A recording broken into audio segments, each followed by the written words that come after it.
Hello, students, and welcome to a nice Monday with a whole bunch of snow coming our way.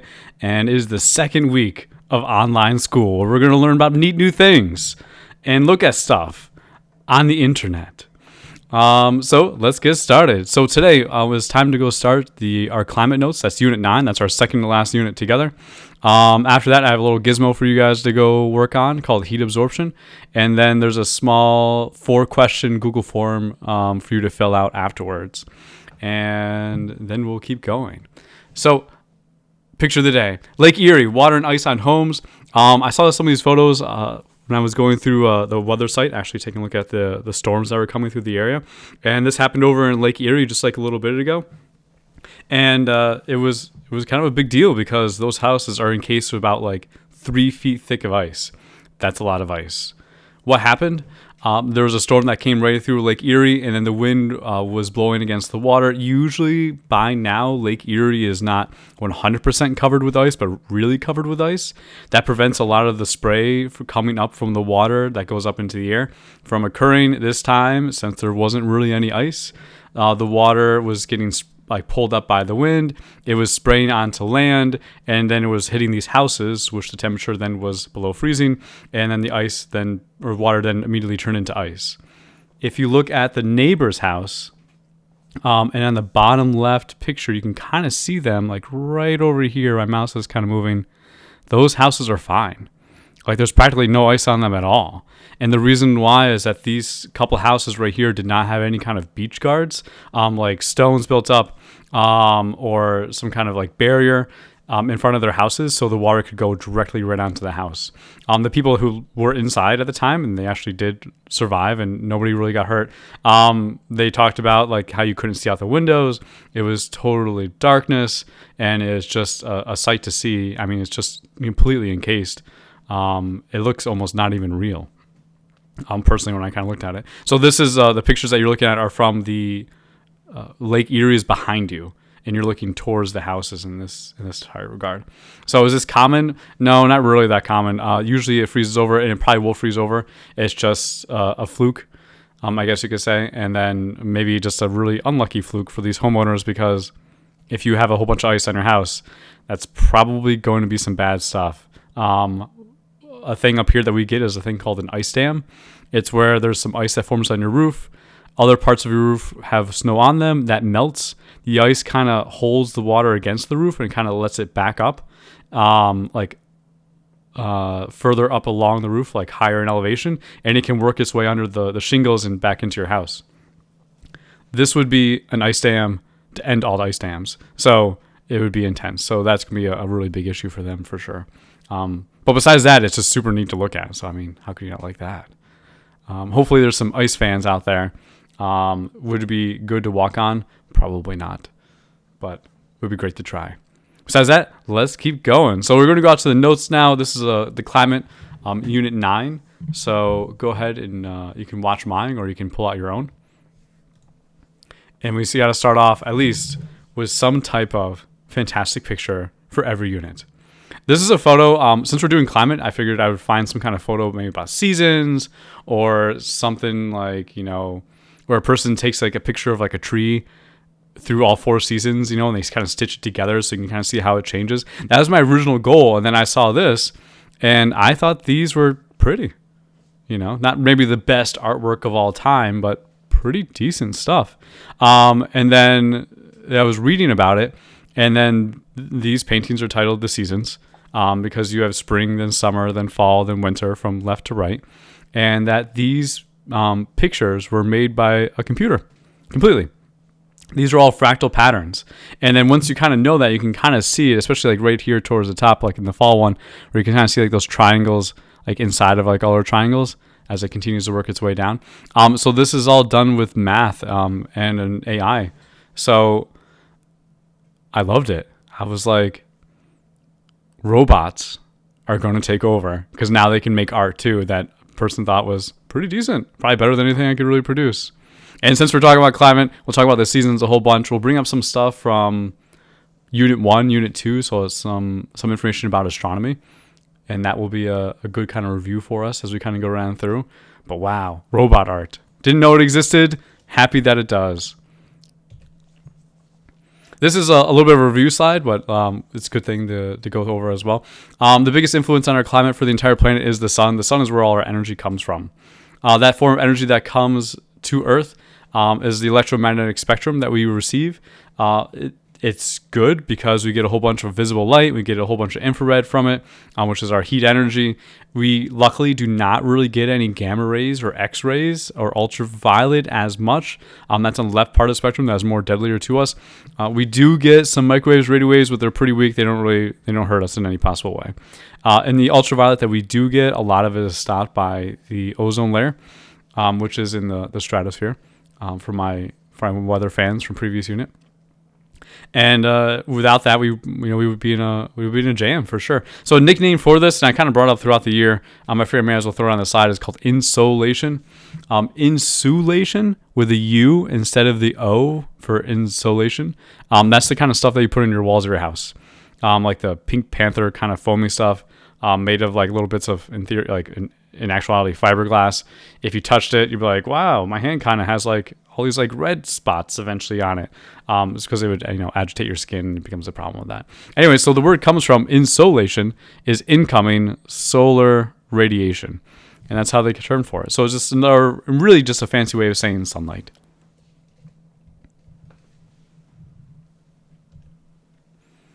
Next, we kind of go in the intensity. I said we get a whole bunch of those pieces of energy from the sun. Most of it never gets here. Gamma ray and X-ray in particular is not really even able to leave practically the surface of the sun. And the amount that does is so incredibly weak that it just doesn't even affect us at all. The one that gets here with the most intensity, visible light, which hopefully makes sense, because if you think about it, the one that got here with the most intensity, and which has been happening for billions of years, should probably be the same one that animals use to evolve with. So when you use a visible light spectrum, and what pretty much any animal looks and sees, they use the visible light spectrum. That's not a mistake. That's just evolution as it kind of goes. We're using the one that was the most common, the most abundant. Some animals can go like a tinge to the ultraviolet side, and some can go a tinge to the infrared side. But for the most part, it really just kind of hangs right around here in the visible light spectrum. And then your eyes absorb that visible light as the energy, and then your brain assigns it a color. And so that's where we get our classic, our color wheel from, going backwards. My violet, blue, green, yellow, orange, and red, and every combination in between. There's millions and millions of colors that we can actually see from just like little pieces of those. And so, neat part about it is that color is completely made up by your brain. A nice little evolutionary advantage to take that spectrum that you see, and your brain's like, this spectrum is different from another one, so I will color this one green, and I will color that one blue. Fun fact: my green that I see might not be the same green that you see. Is there a way to prove that? No. Is it probable? It's probable, because, we're both from the same species and, maybe common ancestors and things like that. So it would work. But technically, your brain actually makes up the colors. And my red could maybe be your blue, and your green could maybe look like my yellow. It's technically possible, and you can't prove it one way or the other. Fun fact of the day. The other neat part about that is that I think maybe that's how artists work. Like someone who's like really into art, and like other people are really not. Like when I look at the colors, I'm like, oh, that's red. And maybe they'll look at them and they're like, no, that's not red. That's fire engine super red. Or, like some kind of like they see like maybe more extremes that maybe they're able to see something that maybe I can't. I always kind of wondered that. The good news is we don't have to worry about it too much, because everyone can see and everyone's pretty happy with it. So things I talked about before, gamma rays don't really make it way down here. If they did, that would be bad. We'd all be gone. UV rays come down not as intense as they could, but they're still there. And our ozone layer is technically healing itself. You guys will probably see that in your lifetime. It'll totally heal up. The angle is important. So if you walk outside today, and hopefully you have been going outside during our really extended long vacation in quarantine, in getting some sunlight, you might notice that you're probably not very worried about getting a sunburn. I went out with my wife and my kid today, and we were out there for about an hour, and didn't even occur to me really put on sunscreen. is that because the sun's angle is too low in the sky. It's March. I mean, the spring equinox has occurred. It gets higher every single day. You get more sunlight every single day. We're getting like 2 to 3 minutes or so right now. And the intensity is starting to scale up. So the higher that is an angle in the sky, from 10 to 45 all the way up to 90, if you were able to get that, that becomes the most concentrated sunlight. If you were getting 90-degree direct sunlight, it's very easy to get a sunburn. If you're getting 10, that means, like your size of you is still this like little dot that would be down here on the horizon.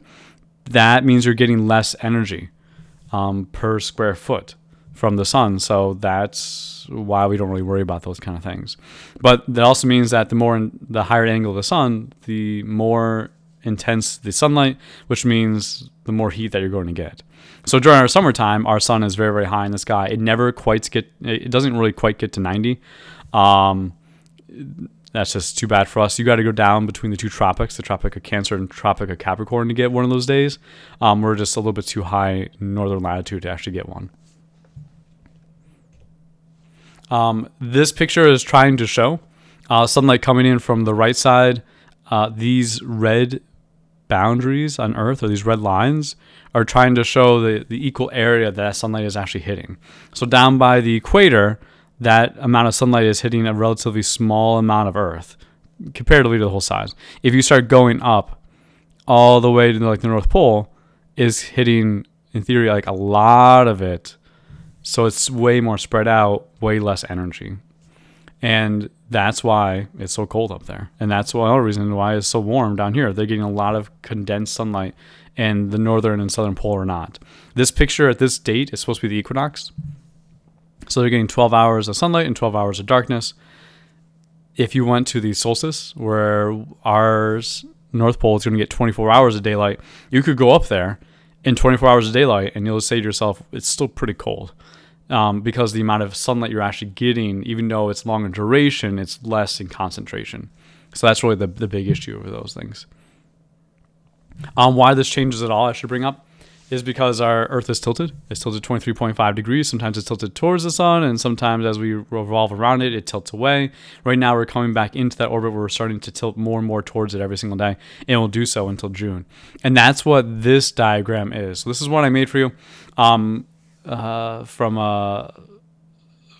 The idea is to kind of show like the amount of hours a day you're currently kind of get.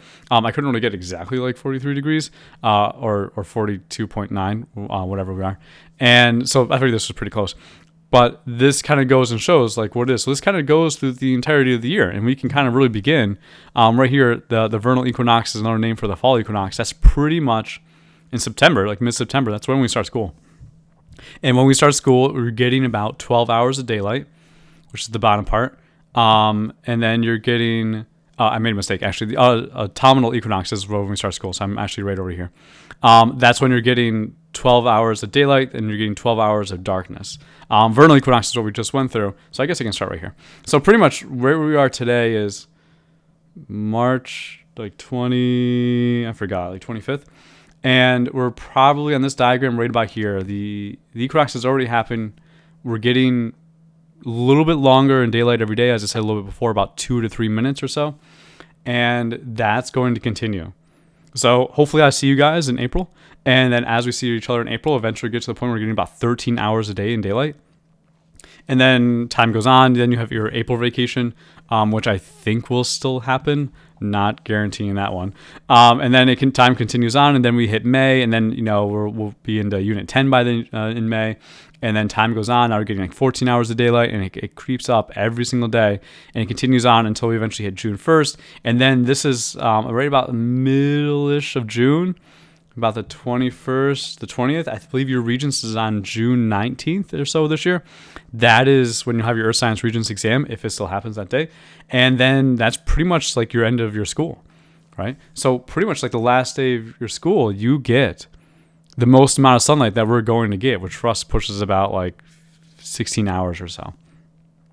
And then after that, it's all downhill from there, Really, it just goes down. So every single day of your summer vacation, it's less and less sunlight as you go into July and then eventually into August. And eventually you have September, which quarantine goes on for a long time. I guess I'll see you in September. And then it goes all the way down eventually so you get the autumnal equinox, the one that happens in September, which is 12 hours of daylight, 12 hours of darkness. And then, October, November, it gets very, very dark outside. And then December is the most darkness. And then January, February, you start to get more light.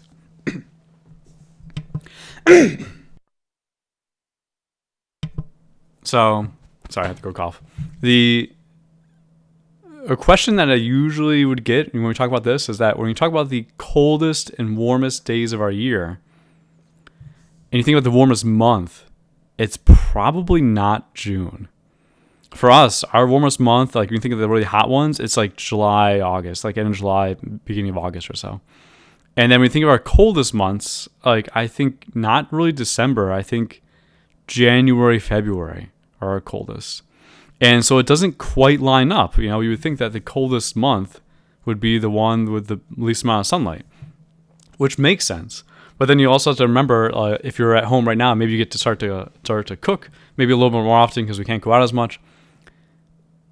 When you put something like in the oven, like think of the most delicious frozen burrito you've ever had. And you put it in the oven's, let's say like 300 degrees, actually probably like 400, right? It's really, really hot. It doesn't really get hot immediately. It takes time to warm up. And when you want to put something, like you make it colder, you put it in the fridge, it doesn't become cold immediately. It takes time to cool down. Our Earth is the same way. It takes time with no sunlight to really kind of get to the point where we're really starting to get very, very cold. So there's like a little bit of a delay, about a month delay or so. So that's why the hottest month is in August, even though the most amount of sunlight we get is in June.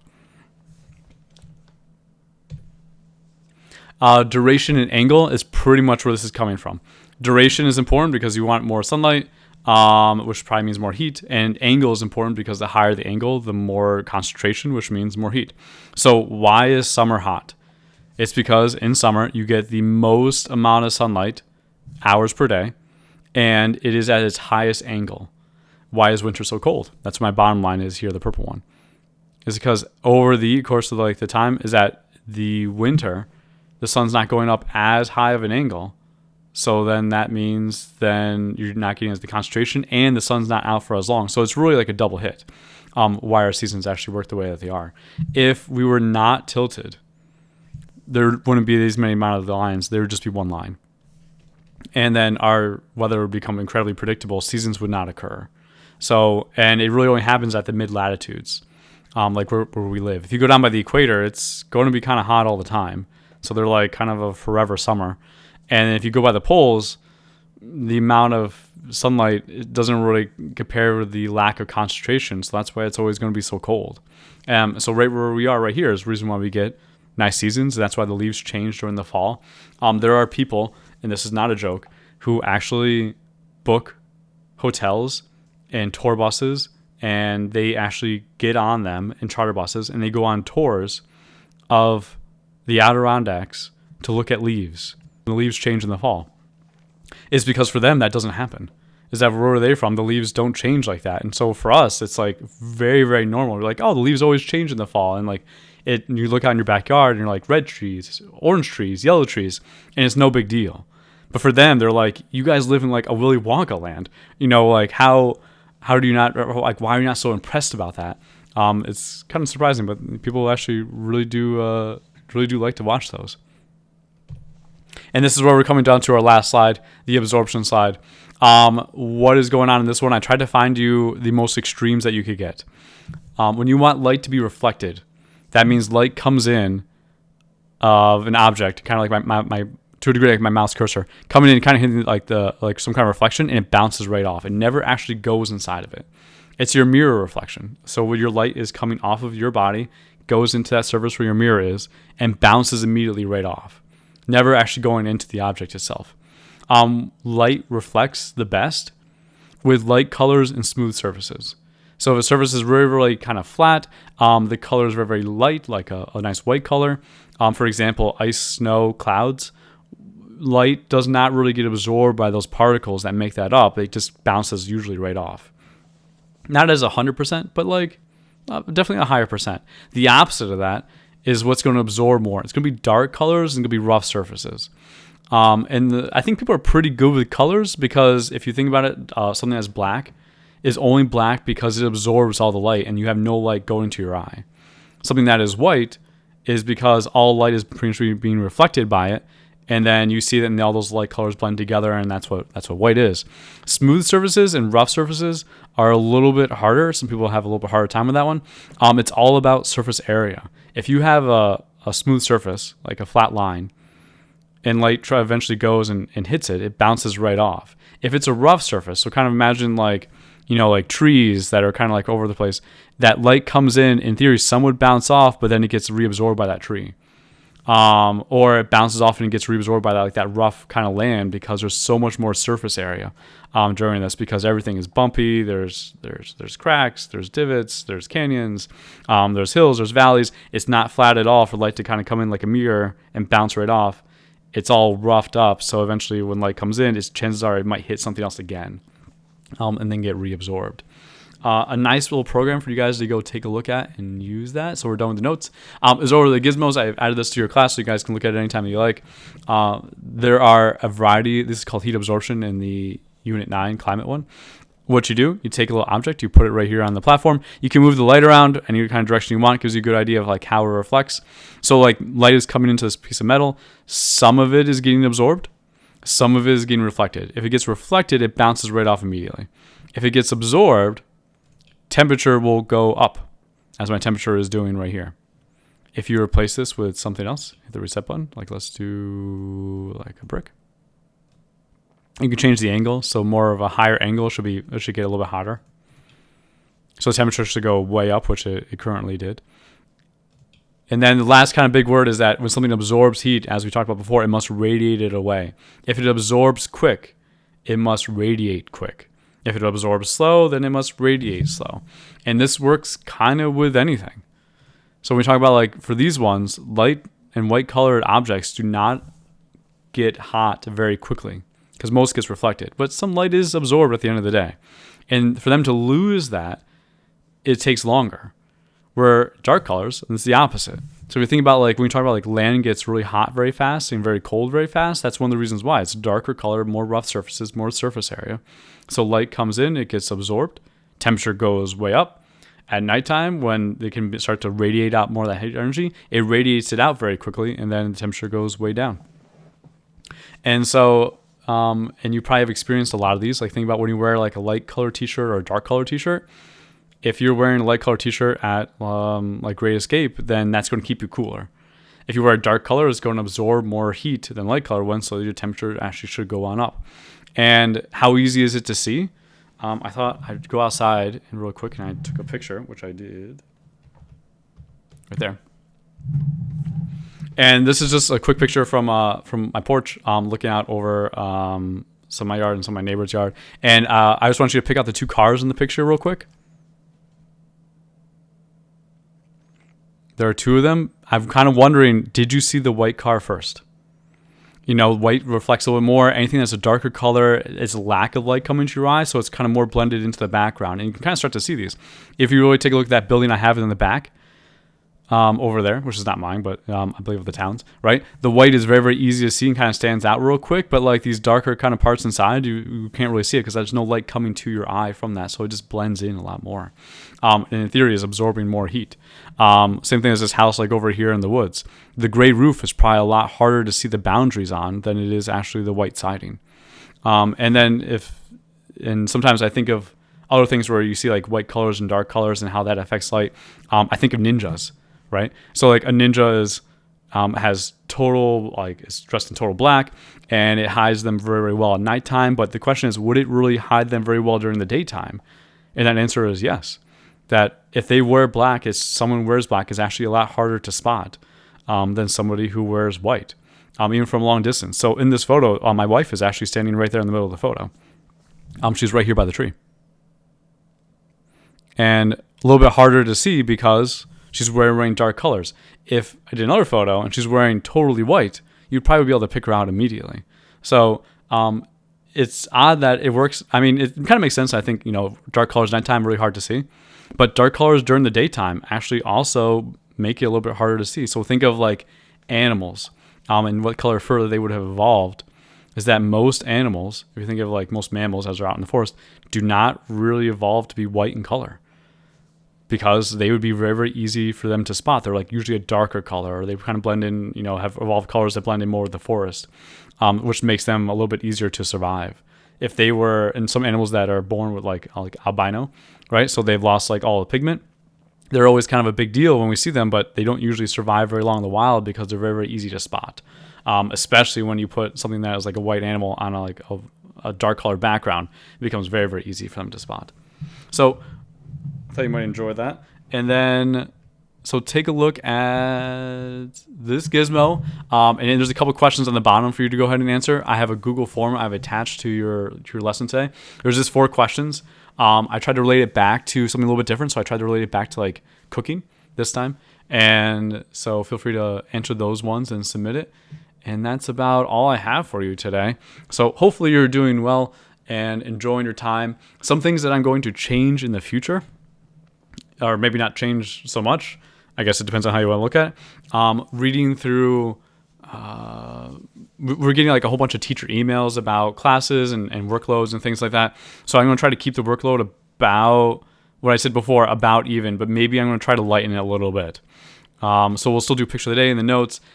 Maybe I'll do some smaller activities, and maybe not as much as to submit as I was maybe planning. And so that should make it, I think, a little bit easier for you. If you need help with anything, please let me know. Send me an email, and we can go right through it. If you're having trouble with something, let me know. If you can't get something in on time, that's fine. Just, you got to let me know. So feel free to keep those lines of communication open, and I hope you have a great afternoon and have a great day today. Enjoy the snow if you happen to get into your house. Bye.